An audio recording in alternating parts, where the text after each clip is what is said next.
Gumigawang ba ang takbo? Naku, delikado yan. Palitan na ang bearing. Panoorin na ito.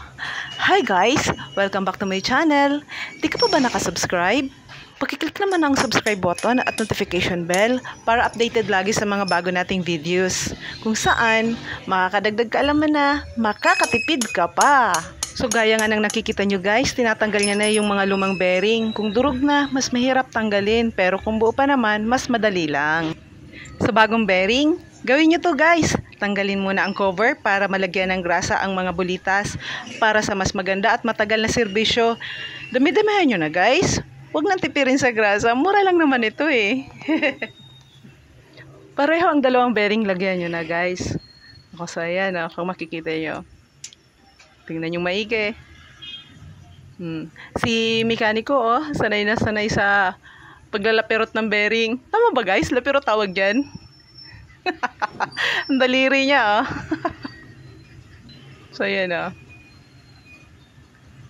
Ganyan dapat, sanayin nyo yung sarili nyo. Okay. So, yan na guys. Okay. Tapos na. Tapos ngayon, isasalpak na natin yan sa mugs. Okay. So, kailangan palapatin natin yung bearing sa mugs mismo. Okay. Diba?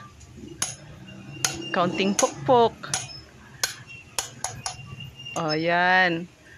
O, tapos, yung bushing guys, huwag kalilimutan ilagay sa loob. Ayan. So, ganyan lang naman.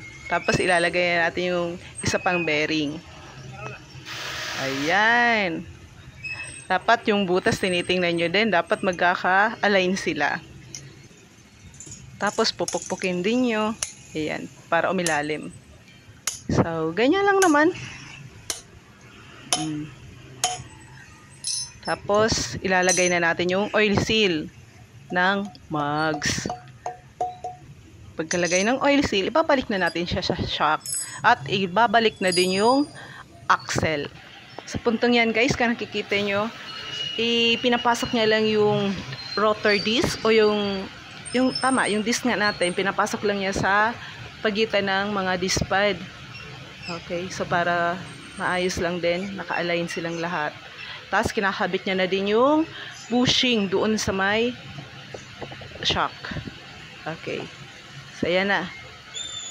Tapos yung speedometer gear box, ilalagay niya na din. Tapos saka na yung ehe. Ito na yung ehe natin. Okay. Okay, pukpok din. Okay. So, bali gearbox yan, guys. Okay, tapos, ayan, shoot. Ayan na, pasok na. Okay na, guys. Then, yung nut na. So, ganun lang.